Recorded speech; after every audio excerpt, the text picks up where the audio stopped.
Halo akuntan muda, Assalamualaikum warahmatullahi wabarakatuh.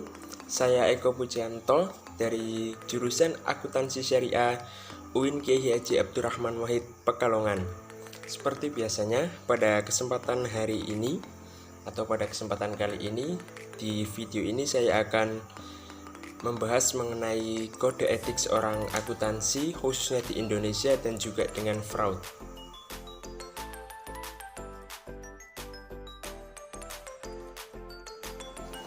Untuk pembahasan yang pertama, kita dapat mengawali dengan definisi dari etika profesi, khususnya etika profesi dalam bidang akuntansi. Apa sih etika profesi itu?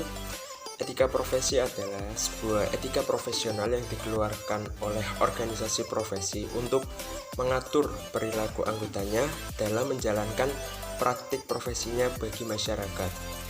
Dalam bidang akuntansi khususnya di Indonesia, etika profesi bagi praktik akuntan di Indonesia disebut dengan istilah kode etik dan dikeluarkan oleh Ikatan Akuntan Indonesia atau yang biasa disingkat dengan IAI.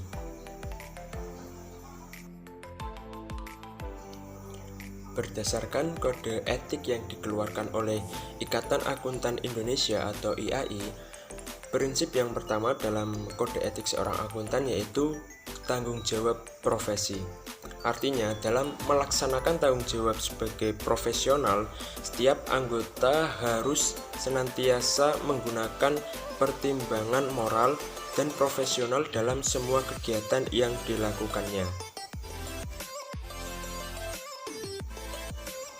Kemudian pada prinsip yang kedua yaitu ada kepentingan publik. Artinya setiap anggota berkewajiban untuk senantiasa bertindak dalam kerangka pelayanan kepada publik, menghormati kepercayaan publik, dan juga menunjukkan komitmen atau profesionalisme yang baik.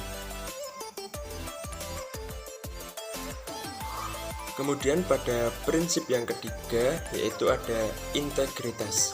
Artinya untuk memelihara dan meningkatkan kepercayaan publik, setiap anggota harus memenuhi tanggung jawab profesionalnya dengan integritas setinggi mungkin.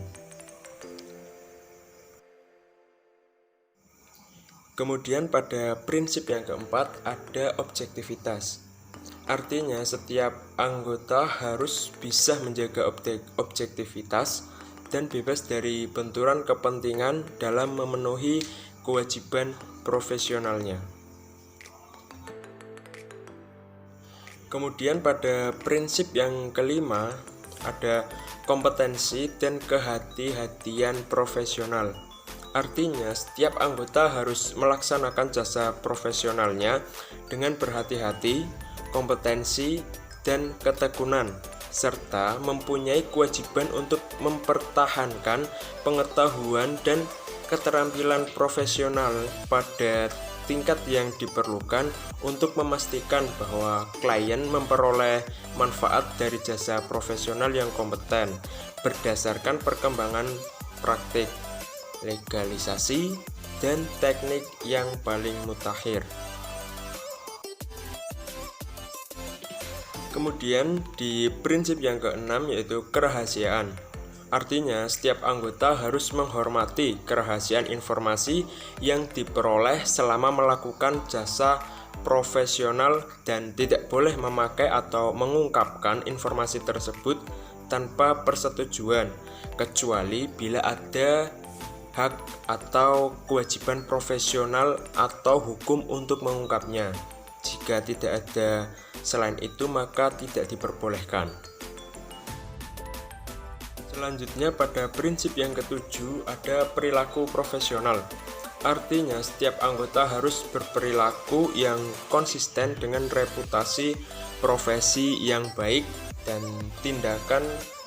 menjauhi tindakan yang dapat mengkreditkan profesi. Adapun yang terakhir yaitu prinsip yang ke-8 ada standar teknis. Artinya setiap anggota harus melaksanakan jasa profesionalnya sesuai dengan standar teknis dan standar profesional yang relevan. Pembahasan selanjutnya yaitu mengenai fraud. Fraud di sini adalah merupakan sebuah kecurangan ya, baik disengaja ataupun yang tidak disengaja. Artinya fraud memiliki dua definisi, yaitu di sini dapat dibedakan menjadi dua, yaitu ada constructive fraud atau pelanggaran berat, yaitu merupakan sebuah fraud yang diakibatkan karena kelalaian dalam pelaksanaan audit. Dapat ditafsirkan secara hukum sebagai kecurangan, meskipun kejadian ini tidak ada maksud untuk menipu atau merugikan. Artinya bukan sebuah kesengajaan atau tidak disengaja. Kemudian yang kedua yaitu fraud atau pelanggaran yang sangat berat. Fraud yang satu ini merupakan sebuah tindakan kecurangan yang dilakukan sedemikian rupa, artinya didesain, disengaja sehingga menguntungkan diri sendiri, kelompok atau pihak lain, ataupun akuntan publik secara sadar terlibat bersama manajemen dalam melakukan fraud tersebut. Thanks for watching, see you next time and goodbye.